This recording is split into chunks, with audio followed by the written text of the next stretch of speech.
AskReddit bio. Oh, me too. What dark secret are you hiding from everyone? When I was a teenager, I worked at a novelty tourist shop near me. Being the idiot that I was, I stole a wad of cash from the store. It was $100 in ones. I told nobody, but they knew it was missing. Right about the same time, a co-worker who was always trying to get me fired was telling someone she got about $100 in tips from her other job. They ended up firing her because they didn't trust that it wasn't her. Not super dark, but mine is also stealing from my employer. It was a seasonal job and they told people if you came back next season you get a raise. Next season I got a 50-cent per hour raise and mentioned it to a couple other people who had also returned, who it turned out didn't get a raise. They went and complained to the boss, who then took my raise back and gave them each 25-cent raises. I argued with the boss for a bit but eventually just decided I'd steal a few bucks per shift to make up the difference. Last Christmas Eileen, my sister and I don't have the same father and are technically half sisters. My sister's biological father tried to start a relationship with my mom that resulted in a pregnancy and ultimately didn't work out.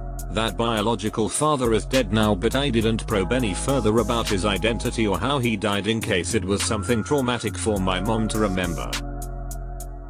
So she raised my sister as a single mother at my grandma's house in the 80s. Then she met my father and they started dating and it worked out because they got married in the 90s, moved into a new house, and a short time after that I was born. She told me never call my sister my half sister and just pretend all of this doesn't matter because she's my sister and I'm keeping it that way, and if anyone asks about the 10-year age gap I just tell them it's a long story. When I was young, probably around age 9 or 10, I was walking home with my dog from a house around the block when he cut the corner and walked diagonally through the yard of this super mean old lady who lived at the end of your street. She was in her yard at the time tending to these really fancy looking rose bushes she had growing in beds along the border with her neighbor. My dog was a very friendly golden retriever who didn't even really come near her and certainly didn't do anything threatening. But she sprayed the fuck out of him with some kind of insecticide or other chemical she was using on her roses. I ran back home with the dog and hosed him off. He coughed a bunch, but seemed otherwise fine. I didn't tell my parents because somehow I thought I was going to get into trouble for letting the dog walk in her yard. I'm glad I didn't tell them, though, because I decided that night to sneak downstairs, out the half bath window, and down the street to her yard where I cut down every goddamn rose bush I could get my hands on. I found my adoption papers a few years ago when I was looking for a copy of my birth certificate.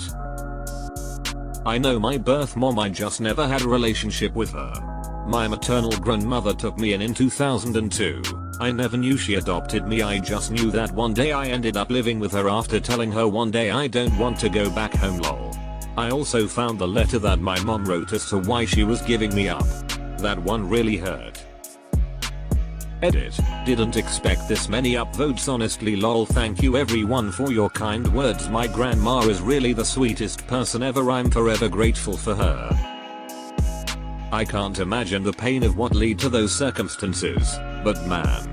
Thinking about your grandma, hearing you say you didn't want to go home, and that was that. No more questions asked. She went through all the legal work and it wasn't even a thing in your adolescence. I hope she was as good to you as it sounds because she sounds like an angel. My PTSD isn't getting better.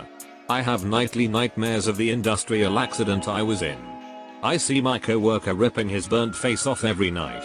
I no longer scream in my sleep because of it.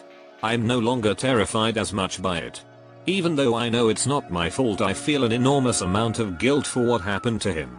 Sometimes when I'm not sleeping I'll hear the scream he made in the distance and it'll make my blood feel like ice.